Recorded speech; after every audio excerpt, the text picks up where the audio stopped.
என்னை பொறுத்த வரைக்கும் வாழ்க்கையில் 2 விதமான மக்கள் தான் இருக்காங்கன்னு சொல்லுவேன். யாருன்னா அவங்கவுங்களுக்கு பிடிச்சதை வாழ்ந்து சக்ஸஸ்ஃபுல்லாக இருக்கிற மக்கள், அவங்கவுங்களுக்கு பிடிச்சதை வாழ முடியாமல் அவஸ்தைப்படுற மக்கள். இப்போ நீங்கள் ஏன் அவஸ்தையில் இருக்கீங்க, இவங்க ஏன் சக்ஸஸ்ஃபுல்லாக இருக்காங்கன்னு நீங்கள் தெரிஞ்சுக்கணுமா? ரொம்ப சிம்பிள். இவங்க எல்லாரும் தன்னால் செய்ய முடியலை அப்படிங்கிற விஷயத்துக்கு 1000 காரணங்களையும் கதைகளையும் சாக்குகளையும் தேடிக்கிறாங்க. அவங்களே அவங்க மனசுக்கு, இப்போ மனசு தான் இது பூரா ஆசைப்படுது. ஸோ மனசு தான் ஆசைப்படுறதை வாழ்ந்தால் தான் நிம்மதியாக இருக்கும். அதை நோக்கி அது ஓடிச்சுனா தான் சக்ஸஸ்ஃபுல்லாக இருக்கும். ஆனால் இவங்க என்ன பண்ணுறாங்க, மனசில் ஆசைப்படுது, ஆனால் அது அவங்களால வாழ முடியாத இயலாமை, ஆற்றாமை, அதுக்கு அவங்களை தயார்படுத்திக்கலை.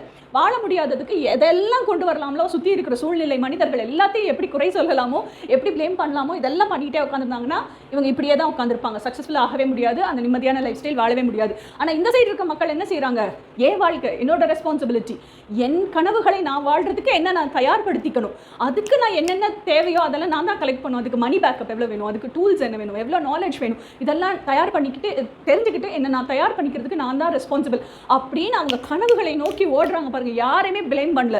நான் ஆசைப்பட்டதை வாழ்றதுக்கு நான் தான் என்னை தகுதிப்படுத்திக்கணும்னு இவங்க சக்ஸஸ்ஃபுல்லாக இருப்பாங்க. ஸோ நீங்கள் பிளேம் பண்ணுற பர்சனாக இருக்க போகிறீங்களா எப்போ பார்த்தாலும் உட்காந்துட்டு, இல்லை சக்ஸஸ்ஃபுல்லாக இருக்க பர்சனாக இருக்க போகிறீங்களா? அப்படி சக்ஸஸ்ஃபுல் பர்சன் ஆகணும்னா இன்னும் டீட்டெயிலாக தெரிஞ்சுக்கிறதுக்கு நீங்கள் தாராளமாக என்னை காண்டாக்ட் பண்ணலாம்.